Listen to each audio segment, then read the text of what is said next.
저는 유품 정리사입니다. 돌아가신 분들의 물건을 정리하고 남겨진 가족들이 짐을 덜 수 있도록 돕는 일을 합니다. 많은 집을 방문해 왔고 그곳에서 이런 말을 자주 듣습니다.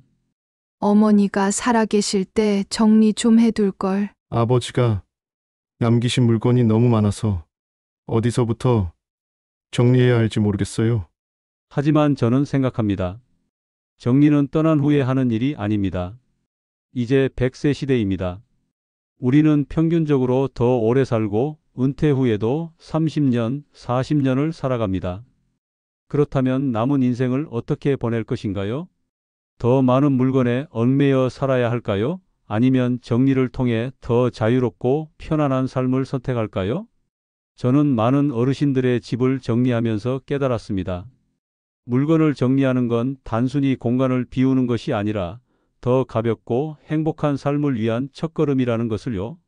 오늘은 여러분이 더 자유롭고 편안하고 행복한 노후를 위해 반드시 정리해야 할 7가지 물건을 알려드리겠습니다. 시작하기 전에 구독과 좋아요 버튼 꼭 눌러주세요. 여러분의 노후가 단단해질 지혜를 얻으실 수 있습니다. 그럼 지금부터 시작해 볼까요? 저는 유품 정리사로 일하면서 수많은 어르신들의 집을 방문했습니다. 그 과정에서 한 가지 확신하게 된 것이 있습니다. 물건을 정리하는 일은 단순히 버리는 것이 아니라 남은 인생을 위한 준비라는 것. 이 사실을 깨닫게 해준 한 분이 있습니다. 78세 김영호 할아버지. 몇 년 전 저에게 직접 연락을 주신 분이었습니다. 혼자 사는 집이 너무 어수선해서 정리를 좀 하고 싶은데 내가 혼자 하기엔 힘이 드네.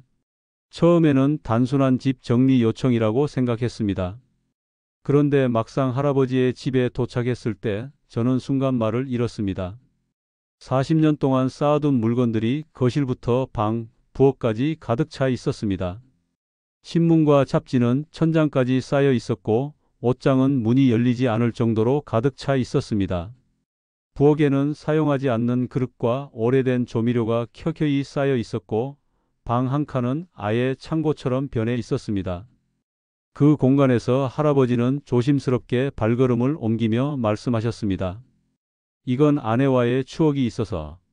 저건 언젠가 손자에게 줄 거라서. 이건 아직 멀쩡해서.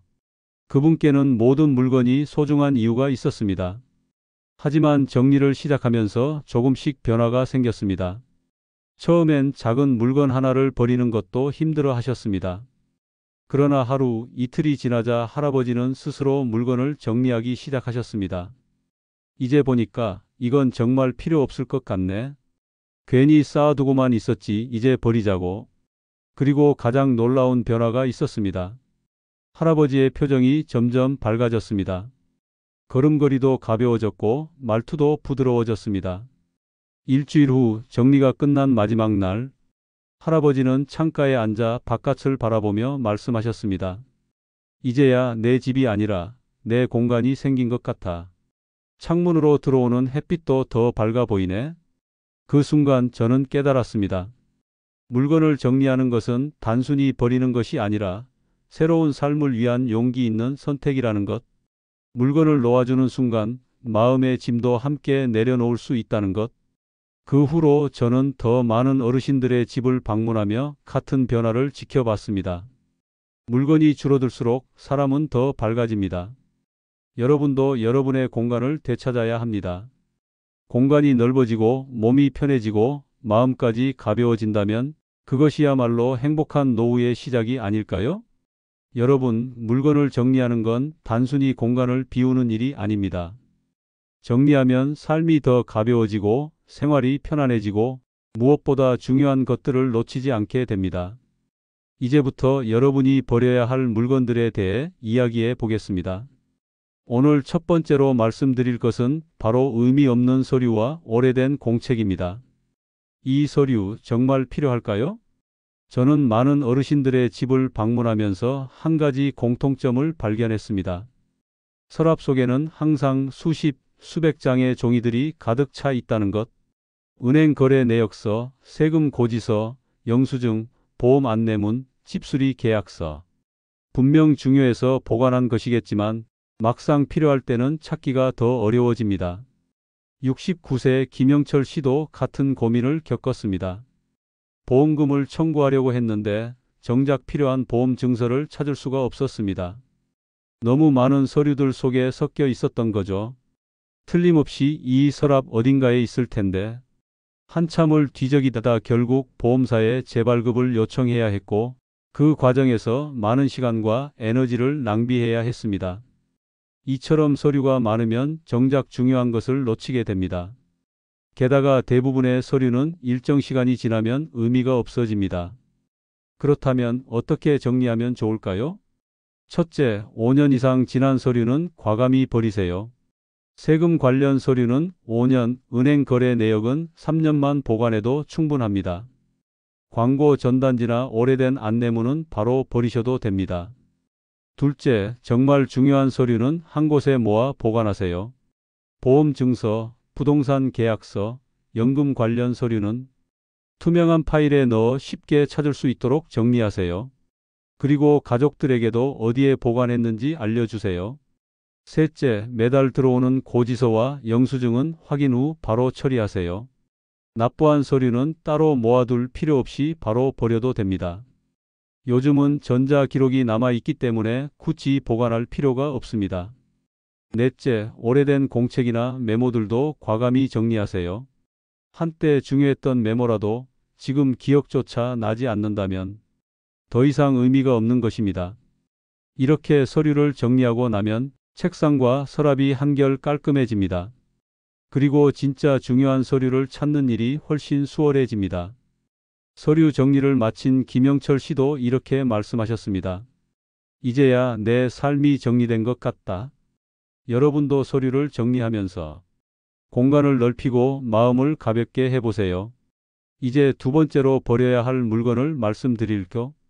바로 유통기한이 지난 약과 화장품입니다. 버리기 아까운 약 정말 괜찮을까요? 저는 많은 어르신들의 집을 방문하면서 약장에 가득 쌓인 오래된 약들을 자주 보았습니다.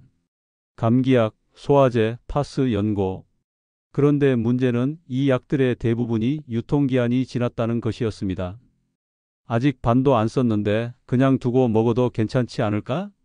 이렇게 생각하시는 분들이 많았습니다. 하지만 유통기한이 지난 약은 효과가 떨어질 뿐만 아니라 오히려 건강을 해칠 수도 있습니다. 72세 이순자 할머니도 같은 실수를 하셨습니다. 어느 날 속이 불편하셨던 할머니는 예전에 처방받았던 소화제를 드셨습니다. 하지만 그 약은 유통기한이 3년이나 지난 약이었습니다. 처음에는 괜찮았지만 몇 시간 후부터 배가 심하게 아프기 시작했습니다. 결국 병원에 가셨고 의사 선생님께서 말씀하셨습니다. 이 약은 오래돼서 성분이 변했을 가능성이 큽니다. 오히려 몸에 해로울 수 있어요. 이처럼 유통기한이 지난 약은 단순히 효과가 떨어지는 것이 아니라 부작용을 일으킬 위험이 큽니다. 특히 안약, 연고, 액체 형태의 약은 세균이 번식할 수도 있기 때문에 더 위험합니다. 화장품도 마찬가지입니다. 유통기한이 지난 화장품을 사용하면 피부 트러블, 알레르기, 심하면 감염까지 유발할 수 있습니다. 특히 아이크림, 마스카라, 립스틱 같은 제품은 피부에 직접 닿기 때문에 더 조심해야 합니다. 그렇다면 약과 화장품은 어떻게 정리하면 좋을까요? 첫째, 지금 바로 약장과 화장대를 열어보세요. 모든 약과 화장품의 유통기한을 확인하고 기한이 지난 것은 망설이지 말고 버리세요. 둘째, 앞으로는 약이나 화장품을 살 때 구입 날짜를 적어두세요. 라벨이나 포장에 매직펜으로 구입 날짜를 적어두면 나중에 관리하기가 훨씬 편해집니다. 셋째, 매년 봄과 가을 이렇게 2번 정도는 정기적으로 약과 화장품을 정리하는 습관을 들이세요. 계절이 바뀔 때마다 유통기한을 확인하고 더 이상 사용하지 않는 것들을 정리하세요. 넷째, 처방약은 증상이 나아졌다면 계속 보관하지 말고 남은 것은 약국에 가져가서 안전하게 폐기하세요. 다른 사람과 약을 나눠 먹는 것도 절대 하면 안 됩니다. 이순자 할머니도 약 정리 후 이렇게 말씀하셨습니다. 이제야 마음이 놓인다. 필요할 때 바로 찾을 수 있으니 너무 편해졌어. 여러분의 건강은 무엇보다 소중합니다. 아깝다는 마음에 오래된 약을 보관하는 것보다 필요할 때 새 약을 구입해서 제대로 복용하는 것이 훨씬 현명한 선택입니다. 여러분, 지금 집안을 한번 둘러보세요. 오래된 전자제품이 곳곳에 자리만 차지하고 있지는 않나요?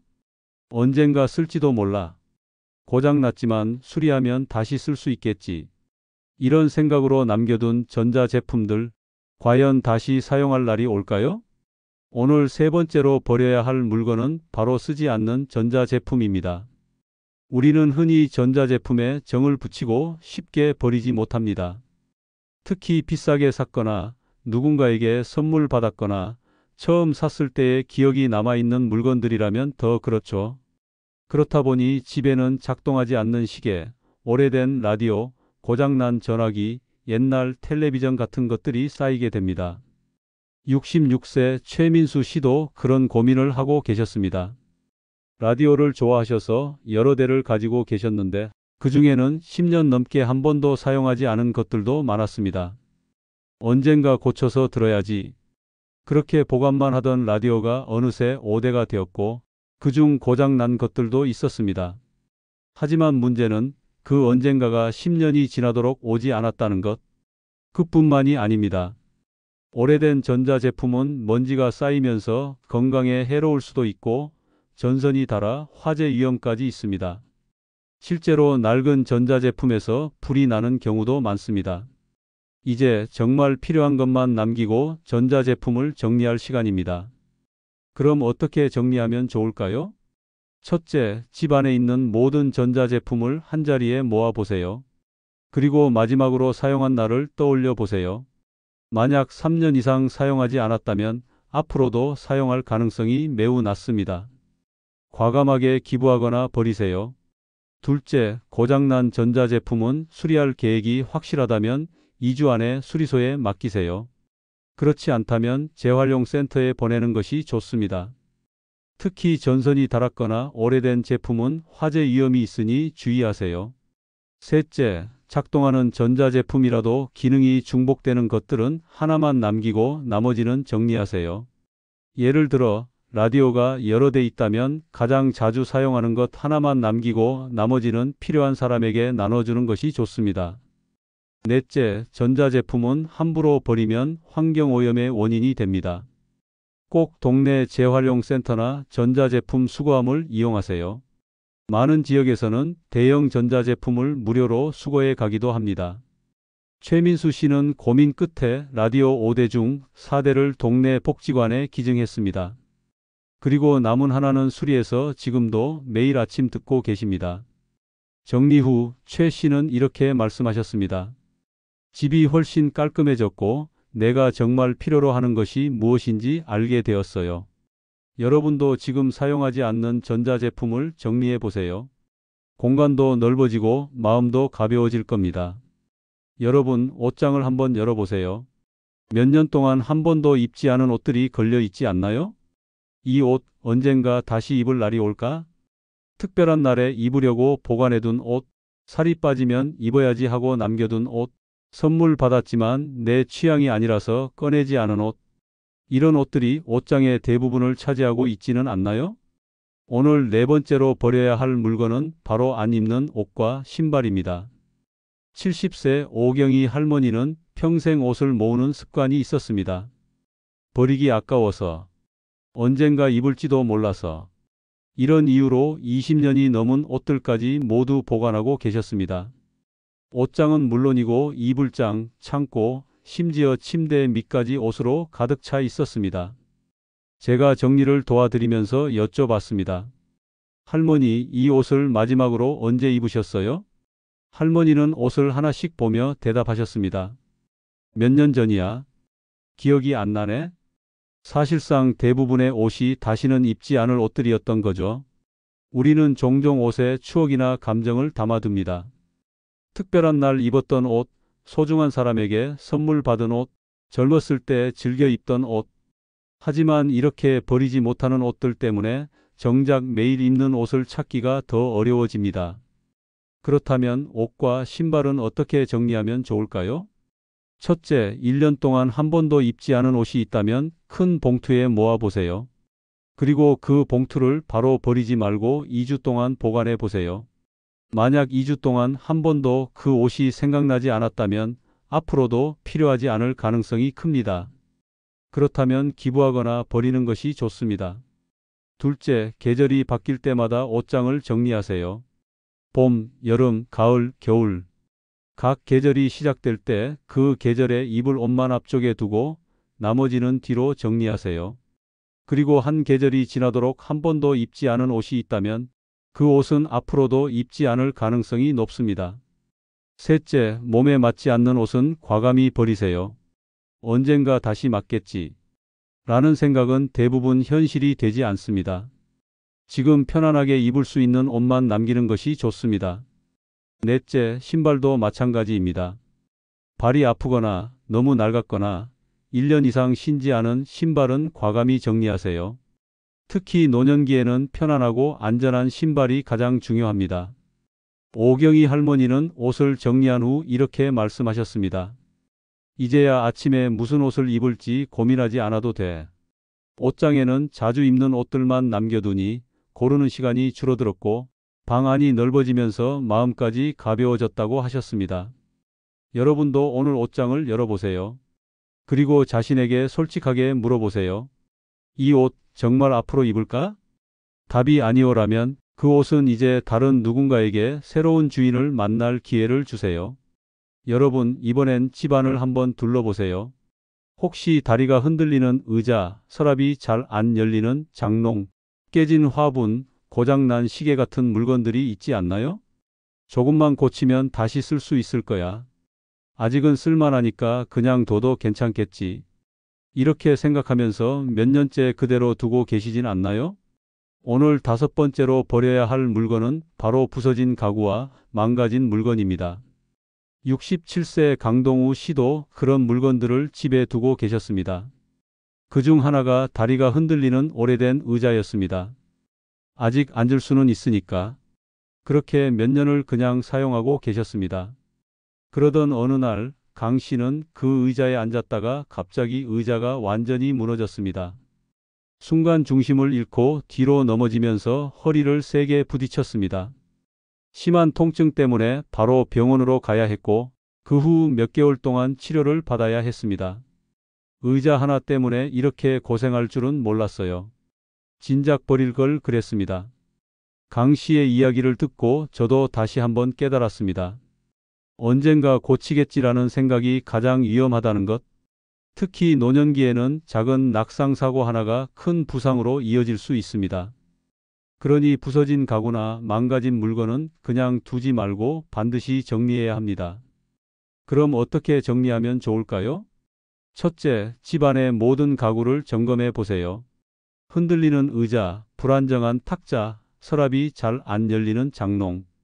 이런 가구들이 있다면 정말로 수리할 수 있는지 솔직하게 생각해 보세요. 둘째, 만약 일주일 내로 고칠 계획이 없다면 그 가구는 버리세요. 언젠가 고치겠지. 라는 생각은 대부분 현실이 되지 않습니다. 오히려 그 시간 동안 사고의 위험만 커질 뿐입니다. 셋째, 깨진 그릇, 금이 간 컵, 뚜껑이 없는 통 같은 것들도 과감히 버리세요. 이런 물건들은 수리가 불가능할 뿐만 아니라 오히려 다칠 위험이 있습니다. 넷째, 정말 애착이 가는 가구라면 전문 수리점에 맡겨보세요. 하지만 수리 비용이 새 가구를 사는 것보다 비싸다면 과감히 새 것으로 교체하는 것이 경제적이고 안전합니다. 강동우 씨는 의자 사고 후에 집안의 모든 가구를 점검했습니다. 그리고 불안정한 것들은 모두 정리했습니다. 그 의자 하나 때문에 몇 개월을 고생했는데 진작 버릴 걸 그랬어요. 여러분의 안전은 무엇보다 중요합니다. 부서진 가구나 망가진 물건은 아무리 아깝더라도 과감히 정리하는 것이 현명한 선택입니다. 다시 한번 집안을 둘러봅시다. 선반 위, 장식장 속, 서랍 구석구석. 언제부터인지 기억도 나지 않는 기념품들과 장식품들이 자리를 차지하고 있지 않나요? 이건 자녀가 선물해 준 거니까. 이건 여행 가서 샀던 거라 버리기 아까워. 기억이 담긴 물건이라 그냥 둬야지. 이렇게 생각하면서 쌓아둔 물건들이 점점 늘어나고 있지는 않나요? 오늘 여섯 번째로 버려야 할 물건은 바로 오래된 기념품과 장식품입니다. 추억은 소중합니다. 하지만 추억을 남기기 위해 모든 물건을 남겨야 할 필요는 없습니다. 73세 박명자 할머니도 그런 고민을 하고 계셨습니다. 젊었을 때부터 여러 나라를 여행하며 기념품을 모으는 것이 취미였던 할머니. 그 결과 방 한 칸이 기념품으로 가득 찼습니다. 마그넷, 접시, 인형, 열쇠고리. 그 수를 세어보니 무려 수백 개였습니다. 처음에는 볼 때마다 여행의 추억이 떠올랐지만 어느 순간부터는 어디서 샀는지도 기억이 나지 않는 물건들이 대부분이었습니다. 이게 어디 여행 가서 샀더라? 이제는 너무 많아서 뭐가 뭔지 모르겠어. 할머니는 기념품을 정리하면서 이렇게 말씀하셨습니다. 이제 보니까 정말 소중한 몇 개만 남기고 나머지는 의미가 없더라고요. 기념품이 많아질수록 오히려 더 소중한 기억까지 묻혀버릴 수 있습니다. 그리고 쌓인 물건들 때문에 집안이 답답해지고 먼지가 쌓여 청소하기도 어려워집니다. 그렇다면 기념품과 장식품은 어떻게 정리하면 좋을까요? 첫째, 집안의 모든 기념품과 장식품을 한자리에 모아보세요. 그리고 하나하나 들어보면서 이 물건이 나에게 진정한 기쁨을 주는가? 자문해 보세요. 만약 답이 아니오라면 그 물건은 이제 정리할 때가 되었습니다. 둘째, 정말 소중한 기념품만 남기고 나머지는 정리하세요. 예를 들어 여행할 때마다 마그넷을 샀다면 가장 특별했던 여행지 것 몇 개만 남기는 식으로요. 셋째, 추억이 담긴 물건이라면 사진으로 남겨두는 방법도 좋습니다. 디지털 앨범이나 추억 상자를 만들어 사진만 보관하면 공간은 덜 차지하면서도 소중한 기억은 계속 간직할 수 있습니다. 넷째, 자녀나 손주들이 준 선물 중에서도 꼭 필요한 것만 남기세요. 사랑하는 마음은 물건이 아니라 가슴 속에 간직하는 것임을 기억하세요. 박명자 할머니는 기념품의 90%를 정리한 후에 이렇게 말씀하셨습니다. 집이 넓어진 것 같아요. 그리고 남겨둔 몇 개의 특별한 기념품은 이제 훨씬 더 소중하게 느껴진다고 하셨습니다. 여러분도 오늘부터 집안의 기념품과 장식품을 살펴보세요. 그리고 스스로에게 물어보세요. 이 물건이 정말 내 삶을 더 행복하게 만들어줄까? 추억은 여러분의 마음속에 있는 것이지 물건 속에 있는 것이 아닙니다. 한때 열정적으로 즐겼던 취미, 그 취미를 위해 사 모았던 여러 도구들. 여러분 집에도 오랫동안 사용하지 않은 취미 용품이 쌓여 있지 않나요? 언젠가 다시 사용할 수도 있겠지. 이거 버리면 괜히 아까울 것 같아. 혹시라도 필요할까봐 그냥 둬야겠어. 이렇게 생각하면서 몇 년째 그대로 남겨두고 있지는 않으신가요? 오늘 일곱 번째이자 마지막으로 버려야 할 물건은 바로 안 쓰는 취미 용품입니다. 71세 이명호 씨도 그런 고민을 하고 계셨습니다. 젊었을 때 낚시를 무척 좋아했던 이명호 씨. 그래서 낚싯대, 릴, 그물, 미끼통 등 다양한 낚시 장비를 사 모았습니다. 하지만 무릎 관절이 좋지 않아지면서 10년 넘게 낚시를 가지 못했습니다. 그럼에도 불구하고 언젠가 다시 낚시를 갈지도 몰라. 이런 생각에 모든 장비를 그대로 보관하고 계셨습니다. 그런데 막상 그 장비들을 꺼내 본 적은 단 한 번도 없었습니다. 그리고 그 사실을 깨닫는 순간 이 씨는 고민이 되었습니다. 이 물건들이 정말 내게 필요한 걸까? 취미용품은 우리에게 즐거움과 행복을 주기 위한 것입니다. 하지만 더 이상 사용하지 않는 취미용품은 오히려 공간만 차지하고 심리적인 부담이 될 수도 있습니다. 특히 골프채, 낚싯대, 카메라 장비 같은 것들은 부피가 커서 정리하지 않으면 오히려 생활 공간을 방해할 수도 있습니다. 그렇다면 취미용품은 어떻게 정리하면 좋을까요? 첫째, 모든 취미용품을 종류별로 모아보세요. 그리고 각각의 취미를 마지막으로 즐긴 때가 언제인지 떠올려 보세요. 만약 3년 이상 사용하지 않았다면 앞으로도 사용할 가능성이 낮습니다. 둘째, 현재의 건강 상태를 고려해 보세요. 무릎이나 허리가 좋지 않다면 등산이나 골프처럼 신체에 부담을 주는 취미는 다시 시작하기 어려울 수 있습니다. 이런 현실적인 부분을 인정하고 관련 용품들은 과감히 정리하는 것이 좋습니다. 셋째, 취미 용품 중에서도 꼭 필요한 기본 장비만 남기고 나머지는 기부하거나 판매해 보세요. 예를 들어 골프를 가끔 친다면 골프채 세트 하나만 남기고 나머지 추가 장비는 정리하는 것이 좋습니다. 넷째, 지금 즐길 수 있는 새로운 취미에 집중해 보세요. 나이가 들면서 신체 조건이 변하는 것은 자연스러운 일입니다. 지금의 건강 상태와 환경에 맞는 새로운 취미를 찾아보는 것도 좋은 방법입니다. 이명호 씨는 결국 낚시 장비를 동네 청소년 센터에 기부했습니다. 처음에는 아쉬운 마음이 들었지만 장비를 정리하고 나니 방이 넓어지고 마음도 한결 가벼워졌습니다. 그리고 지금은 집에서 편하게 할 수 있는 원예를 새로운 취미로 즐기고 계십니다. 이제는 내가 할 수 있는 취미를 찾아서 즐기니까 훨씬 만족스러워요. 여러분도 사용하지 않는 취미 용품을 정리해 보세요. 과거의 취미에 대한 미련을 버리고 지금 즐길 수 있는 활동에 집중하는 것. 그것이야말로 더 행복한 노후를 위한 현명한 선택입니다. 지금까지 버려야 할 7가지 물건에 대해 말씀드렸습니다. 그렇다면 물건을 정리하면 우리 삶에 어떤 변화가 생길까요? 정리를 마친 분들은 한결같이 이렇게 말씀하십니다. 집이 넓어지고 몸도 가벼워지고 마음까지 편해졌어요. 첫째, 공간이 넓어집니다. 좁았던 방이 갑자기 넓어진 것 같은 느낌이 듭니다. 움직이기가 편해지고 넘어질 위험도 줄어듭니다. 특히 노년기에는 안전한 공간이 무엇보다 중요합니다. 둘째, 청소가 훨씬 쉬워집니다. 물건이 적을수록 먼지가 쌓일 곳도 줄어듭니다. 그만큼 집 안 공기도 깨끗해지고 건강에도 도움이 됩니다. 특히 알레르기나 호흡기 질환이 있는 분들에게는 더 좋은 환경이 됩니다. 셋째, 마음이 편안해집니다.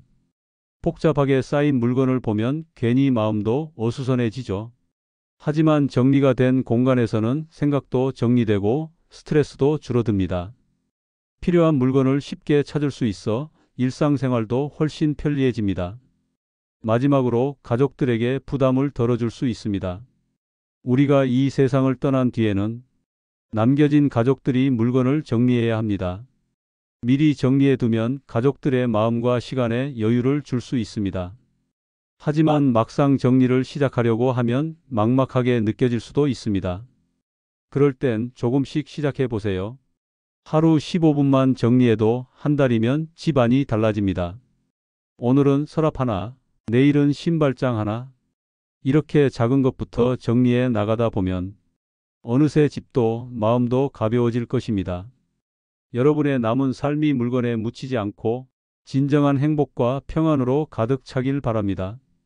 물건을 비우는 일은 결국 여러분의 삶을 더 풍요롭게 채우는 일입니다. 지금까지 시청해 주셔서 감사합니다.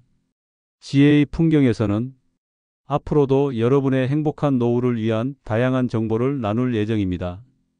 구독과 좋아요 버튼 꼭 눌러주세요. 여러분의 노후가 단단해질 지혜를 얻으실 수 있습니다. 그리고 이 영상이 도움이 되셨다면 주변의 다른 어르신들에게도 공유해 주세요. 함께 더 행복한 노후를 보낼 수 있도록요.